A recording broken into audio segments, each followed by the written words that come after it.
మిత్రులారా అందరికీ నమస్తే. భారత కమ్యూనిస్ట్ పార్టీ సిపిఐ ఖమ్మం జిల్లా కార్యవర్గ సభ్యులు, మాస్ లీడర్, అనేక ప్రగతిశీల ప్రజాతంత్ర ఉద్యమాలకు పెట్టింది పేరు. ముఖ్యంగా పేదల తరపున ఖమ్మం నగరంలో కానీ ఖమ్మం జిల్లాలో కానీ పేదల పక్షపాతిగా, అట్టడుగు వర్గాల ప్రతినిధిగా అనేక ప్రజా సమస్యల మీద పోరాడినటువంటి నాయకులు. ముఖ్యంగా పీడిత తాడిత ప్రజల కోసం, పేదల కోసం, పేదల ఇళ్ల స్థలాల కోసం, రోడ్ల కోసం, రైల్వేల కోసం, త్రాగునీటి కోసం, వక్ఫ్ బోర్డు పరిరక్షణ, వక్ఫ్ బోర్డు ఆస్తుల పరిరక్షణ కోసం, ప్రభుత్వ ఆస్తుల పరిరక్షణ కోసం, అట్లా ఖమ్మంలో ఏ సమస్య వచ్చినా జనరల్గా ఇవాళ రేపు కుటుంబ పెద్ద వాళ్ళ కుటుంబ సమస్యలే చూసుకుంటాడు. కానీ ఖమ్మం టౌన్కి సంబంధించి వచ్చినప్పుడు ఏ సమస్య వచ్చినా ఒక పెద్ద మనిషిలాగా, అట్లా చెప్పాల్సి వస్తే పెద్దరాయుడిలాగా ప్రజా సమస్యలు తన సమస్యలుగా భుజాన వేసుకొని అన్నం తినడా తినలేదా అనేది కూడా చేయకుండా, ఆరోగ్యాన్ని సైతం లెక్క చేయకుండా ఎక్కువ తన జీవితకాలం అంతా కూడా 4 దశాబ్దాలకు పైగా ప్రజా జీవితంలో ఉన్నటువంటి మాస్ లీడర్ మహమ్మద్ సలాం గారితోనూ. నమస్తే.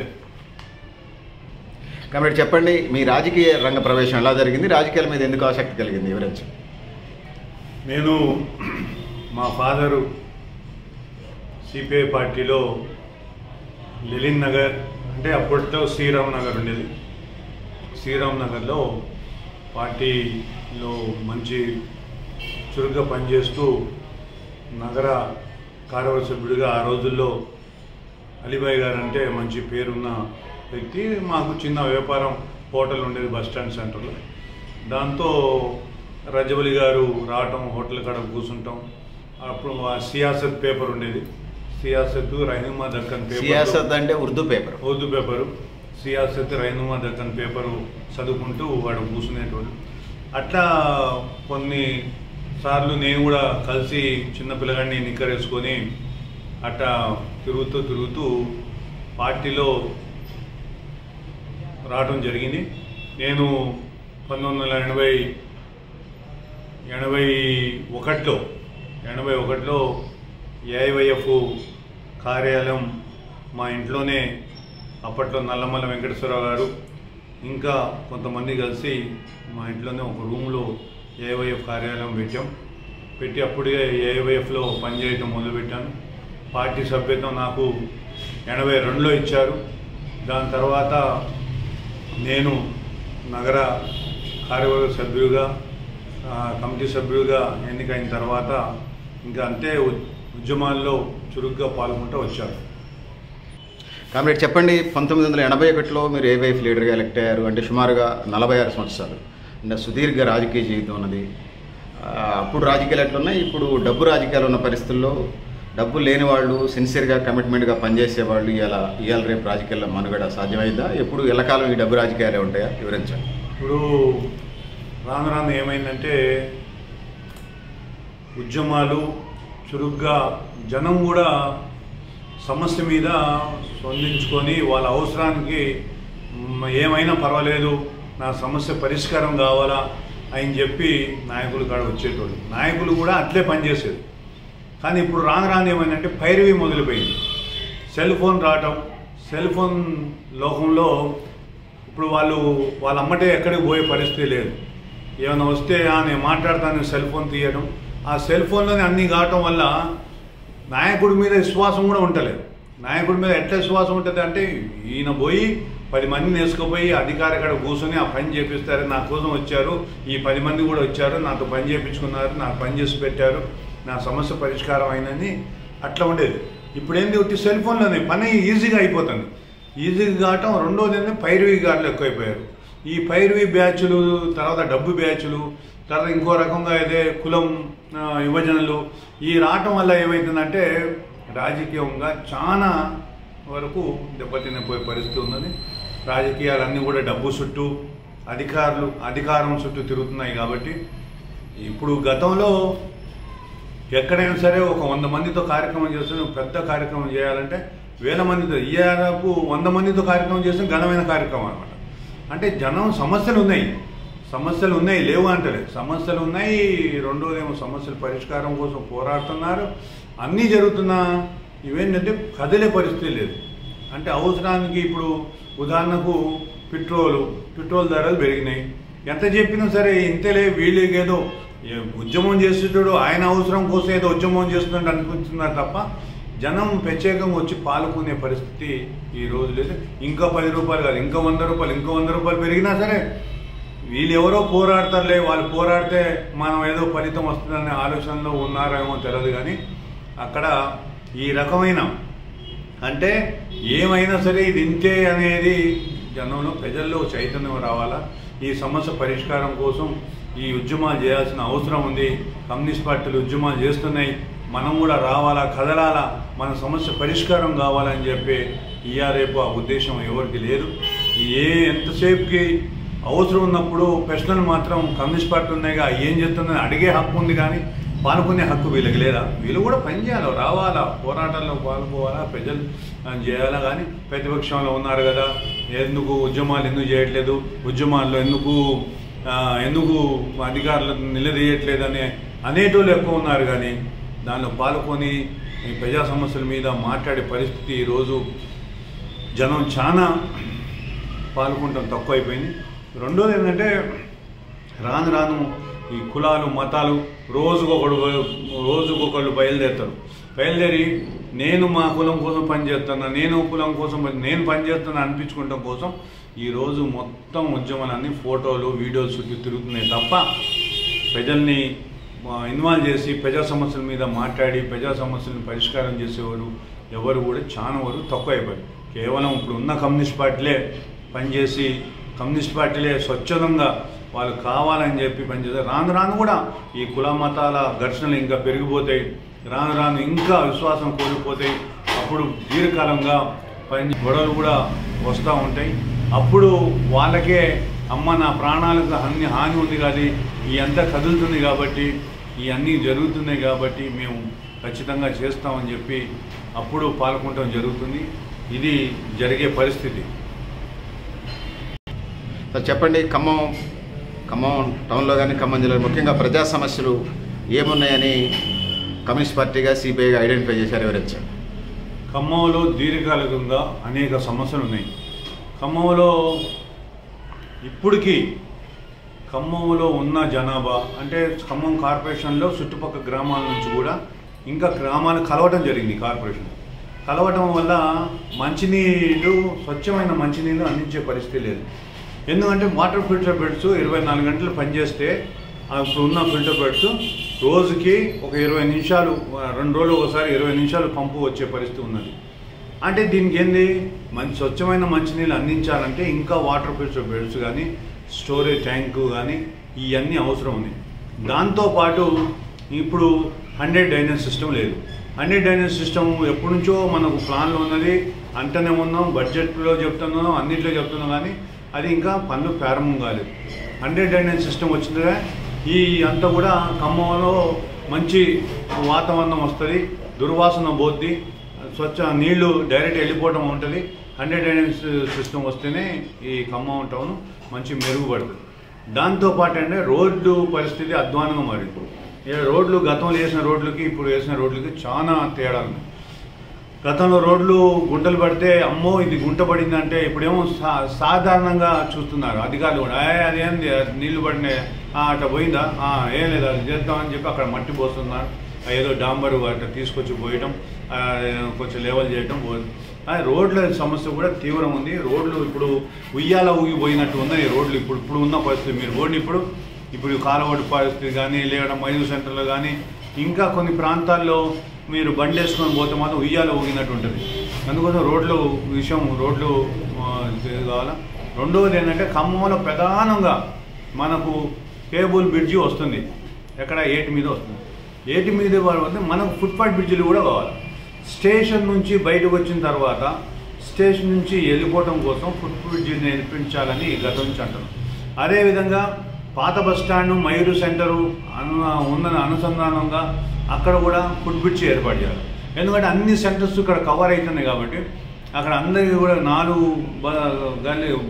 సెంటర్స్ కలుస్తున్నాయి కాబట్టి ఇటు అటు దాటం కోసం అక్కడ కూడా ఫుట్ బ్రిడ్జ్ ఏర్పాటు చేయాలి.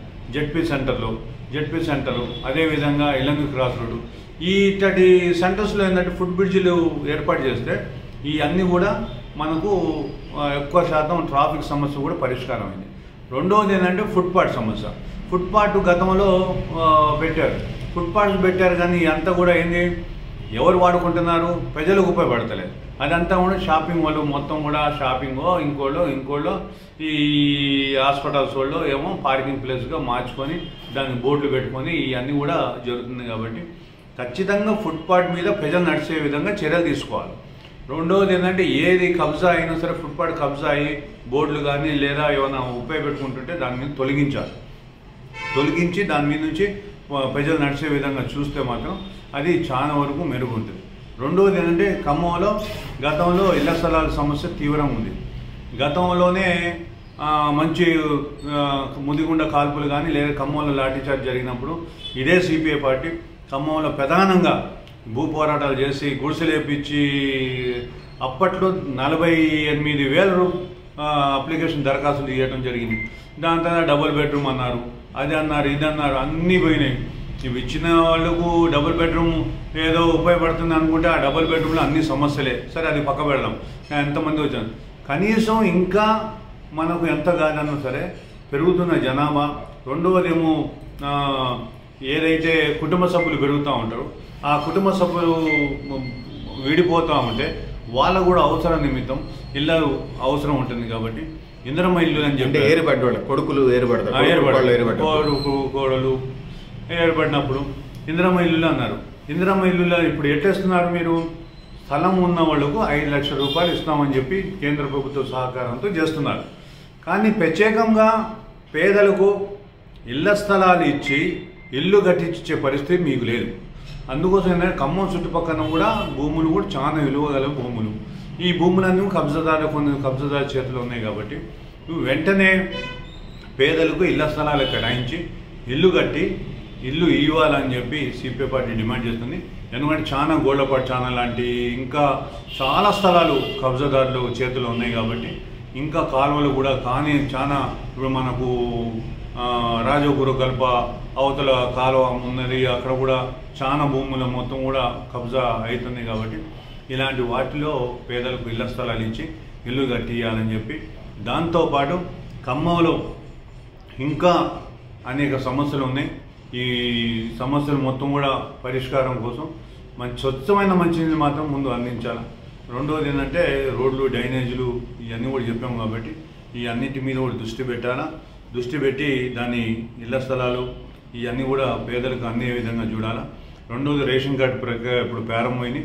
రేషన్ కార్డు కొత్త రేషన్ కార్డు ఇస్తున్నామని చెప్పి పైరవీ కార్డు చేతిలో రేషన్ కార్డులు వచ్చేస్తుంది. వాళ్ళకు రెండు అమ్మంటే పైరవీ కార్డు పోతే మాత్రం 2 రోజులు రేషన్ కార్డు వస్తుంది. నేను అంటున్నా నా సొంతంగా 2 చిన్నపిల్లగాళ్ళ పేర్లు చేర్పించడం కోసం ఇప్పటికి దాదాపు 10 సార్లు దరఖాస్తు చేసుకున్నాం. నేను ఇంతవరకు గవర్నమెంట్ స్థలం గవర్నమెంట్ స్థలం కానీ లేకుండా వాళ్ళకి నుంచి వచ్చే పింఛన్లు కానీ ఏమీ కానీ మాకు రాలేదు. మేము దాన్ని తీసుకోలేదు, మాకు అవసరం లేదనుకున్నాం. మేము దాంట్లో తీసుకోకూడదు అనుకుంటున్నాం.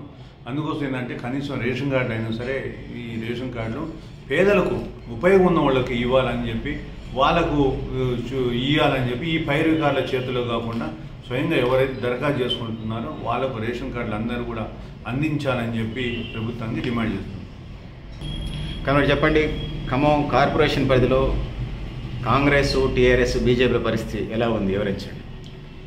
ఖమ్మం కార్పొరేషన్ పరిధిలో టీఆర్ఎస్ పార్టీ ఉన్నది. టీఆర్ఎస్ కార్యకర్తలు ఆ పార్టీలో యథాతథంగా అంతే ఉన్నారు. ఏదో కొద్ది గొప్ప అటు ఇటు కావచ్చులే కానీ వాళ్ళ క్యాడర్ అయితే టీఆర్ఎస్కు ఉంది. రెండవది ఏంటంటే కాంగ్రెస్ పార్టీ అధికారంలో ఉన్నా, రెండవది మున్సిపల్ చేతిలో ఉన్న కదిలికలు లేవు. కేవలం గుంజులాటల్లోనే ఈ ఖమ్మం కార్పొరేషన్ పరిధిలో కనబడుతుంది. ఎందుకంటే ఎవరు ఎక్కడ ఏం చేస్తున్నారనేది వాళ్ళ నాయకులకే వాళ్ళకి అర్థం కాని పరిస్థితి ఉన్నది. అక్కడ కాంగ్రెస్ పార్టీలో కదలికలు లేని కారణంగా కాంగ్రెస్ పార్టీ సప్పకుంది, టీఆర్ఎస్ పార్టీ అంతే ఉన్నది. రెండోది ఏంటంటే బీజేపీ ఖమ్మంలో అడుగు పెట్టాలా, ఎక్కడైనా గొడవ సృష్టించాలా, పార్టీని ముందు తీసుకోవాలని చెప్పి ఆతృత అయితే ఉంది. కానీ అది సక్సెస్ కావట్లేదు. ఉన్నారు ఓ 2-3 డివిజన్లో అక్కడక్కడ ఉన్నారు.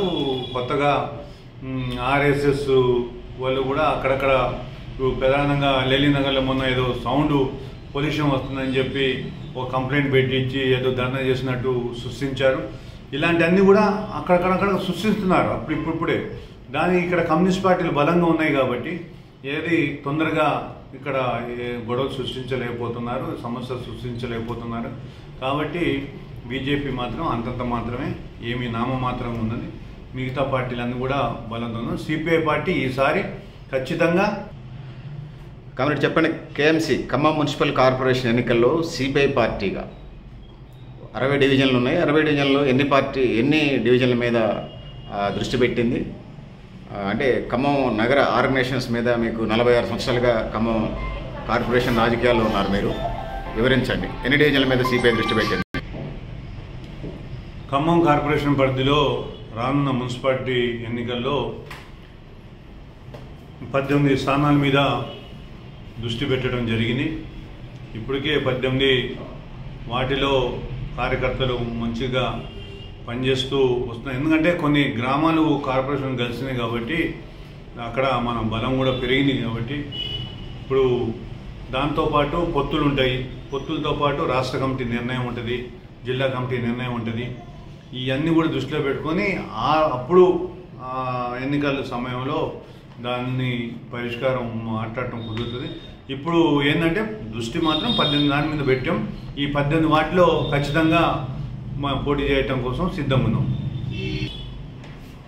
మహమ్మద్ సలాం మాస్ లీడర్గా అందరికీ పరిచయం.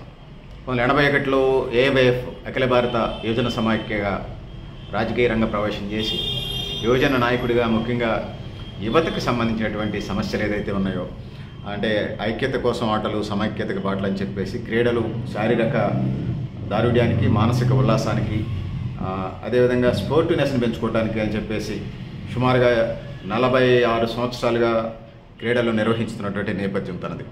అదేవిధంగా యూత్ సమస్యల మీద పనైనా చూపండి, తిండి అయినా పెట్టండి అని చెప్పే ఏఐవైఎఫ్ నినాదాన్ని తీసుకొని ముఖ్యంగా చదువుకున్న చదువుకునే యువతకి ఉద్యోగ ఉపాధి అవకాశాల కోసం, వాళ్ళు లేని చోట నిరుద్యోగ వృత్తి కోసం సుదీర్ఘ పోరాటాలు నిర్వహించిన ఘన చరిత్ర తనది. అదేవిధంగా ముఖ్యంగా యువత ఇవాళ రేపు మత్తు పదార్థాలు, మత్తు పానీయాల వైపు, ఇవాళ రేపు యువత మత్తు పదార్థాల వైపు, మత్తు పానీయాల వైపు, ఒక డ్రెస్ కొనుక్కుంటే మందు పార్టీ, ఒక పరీక్ష పాస్ అయితే మందు పార్టీ, నలుగురు కలిస్తే మందు పార్టీ, ఓణీల ఫంక్షన్కి, పంచకట్టు వేడుకలకి మందు పార్టీ, లేకపోతే అసలు ఏమి లేకపోయినా కూడా బోరు కొట్టినా కూడా మందు పార్టీ ఉన్న నేపథ్యంలో మత్తు పదార్థాలకి, మత్తు పానీయాలకి వ్యతిరేకంగా సుదీర్ఘకాలం 4 దశాబ్దాలకు పైగా 4.5 దశాబ్దాలు యువత పెడదోరలను పట్టకుండా ముఖ్యంగా వాళ్ళ కెరియర్, ఉపాధి మీద దృష్టి పెట్టాలని చెప్పేసి, అదేవిధంగా వాళ్ళ కెరియర్ మీద దృష్టి పెట్టాలని చెప్పేసి, ఆ విధంగా సమాజ నిర్మాణంలో భాగస్వాములు కావాలని చెప్పేసి యువతకి దిశ నిర్దేశం చేసినటువంటి నాయకుడు ఆయన. అదేవిధంగా యూత్కు సంబంధించి కెరీర్తో పాటుగా ఉపాధి మార్గాలకు సంబంధించి పాటుగా గేమ్స్ అండ్ స్పోర్ట్స్ని ఎంకరేజ్ చేస్తూ, అదేవిధంగా సాంస్కృతిక కళారంగాలకు సంబంధించి ఒక్కొక్క వ్యక్తిలో ఒక్కొక్క టాలెంట్ ఉంటుంది. ముఖ్యంగా యువతలో ఎక్కువ ఎనర్జీ ఎక్కువ ఉంటుంది. పచ్చిపేడ దొక్కితే 16 ఒక్కలు అవుతుందంటారుగా, ఆ యువతని పెడ మార్గాలు, చెడు మార్గాల వైపు వెళ్లకుండా గేమ్స్ అండ్ స్పోర్ట్స్, ఉపాధి ఉద్యోగాలతో పాటుగా కళా సాంస్కృతిక రంగాల వైపు వెడుతూ ప్రతి సంవత్సరం సంక్రాంతి, ఇతర పార్టీ ఇచ్చిన షెడ్యూల్డ్ కార్యక్రమాలు, ముఖ్యంగా అఖిల భారత యువజన సమాఖ్య ఇచ్చిన కార్యక్రమాల్లో ఖమ్మం నగరం, ఖమ్మం జిల్లా రాష్ట్ర స్థాయి, ఉమ్మడి ఆంధ్రప్రదేశ్ దాకా, అట్లా జాతీయ స్థాయి దాకా అనేక కార్యక్రమాలు చేసినటువంటి నేపథ్యం తంది. అదే కాకుండా యువజన నాయకుడిగానే కాకుండా పార్టీ నాయకుడిగా ఖమ్మం పట్టణంలో ఉన్నటువంటి త్రాగునీరు సమస్య మీద కానీ, ఫిల్టర్ బెడ్స్ మీద కానీ, వక్ఫ్ బోర్డు ఆస్తుల మీద కానీ, ఖమ్మం అవుట్కట్స్లో మౌలిక వస్తువుల సమస్యకు సంబంధించి కానీ, ముఖ్యంగా వేసవికాలం వస్తే ఖమ్మం నగరంలో నీటి ఎద్దడి ఉంది. సుమారుగా 5-6 లక్షల పాపులేషన్ పెరిగిన నేపథ్యంలో సుమారుగా 20 నుంచి 25,000 నుంచి 50,000 దాకా ఇళ్ళు అవసరం ఉన్నట్టుగా కొన్ని లెక్కలు చెప్తా ఉన్నాయి. రేషన్ కార్డు లెక్కలు, లేకపోతే బిలో పవర్టీ లెక్కలు చెప్పిన అర్హులైన పేదలందరికీ ఇల్లు ఇవ్వాలని చెప్పేసి దాంట్లో మొదటి నుంచి ఈ 4.5 దశాబ్దంలో నూనూగు మేసాల నూతన యవనంలో అఖిల భారత యువజన సమాఖ్యలో అడుగుపెట్టిన, ముఖ్యంగా పార్టీ ఇచ్చిన షెడ్యూళ్ళు, పార్టీ ఇచ్చిన టర్మ్స్ అండ్ కండిషన్స్, పార్టీ సిద్ధాంతం ప్రకారం వెళుతూ ముఖ్యంగా ప్రజలకి పార్టీకి మధ్య ఒక బ్రిడ్జి లాగా ఒక వారిధిలాగా చేస్తూ ఖమ్మం పట్టణ పార్టీని నిర్మించడంలో ముఖ్యంగా ఆ రోజుల్లో పువ్వాడ నాగేశ్వర గారి గెలుపులో కూడా తన వంతు కర్తవ్యాన్ని క్రియాశీలమైన పాత్ర పోషించాడు అనేది ముఖ్యంగా కమ్యూనిస్ట్ పార్టీ బలోపేతంగా ఉండటానికి ముఖ్యంగా జిల్లా ఏ కార్యక్రమం జరిగినా కూడా జిల్లా సెంటర్లో జన సమీకరణ అంతా ఖమ్మం నగరం మీదనే ఆధారపడేది, ఖమ్మం పట్టణం మీదనే ఆధారపడేది. దానికి సంబంధించి ప్రజా సమస్యల యాజిటేషన్స్లో ఆందోళనలో తనదైన పాత్ర నిర్వహించి ముఖ్యంగా ప్రజల పక్షపాతిగా, ముఖ్యంగా పేదల పక్షపాతిగా, ముఖ్యంగా అట్టడుగు వర్గాల పక్షపాతిగా తన 46 సంవత్సరాల రాజకీయ జీవితం, 45 సంవత్సరాల పార్టీ జీవితం అంతా కూడా ముఖ్యంగా ఈ పట్టణ, ఈ దేశ, ఈ రాష్ట్రంలో ఉన్నటువంటి ప్రజల తరఫున మాట్లాడారని, ముఖ్యంగా అణిచేయబడుతున్న ప్రజల పక్షాన గొంతుకై నిలబడ్డాడేటువంటి మహమ్మద్ సలాం గారు నిండు నూరేళ్లు అష్టైశ్వర్యాలతోని భోగభాగ్యాలతో ముఖ్యంగా ఆరోగ్యంగా ఉండాలని మనస్ఫూర్తిగా కోరుకుంటూ thank you comrade, thank you very much.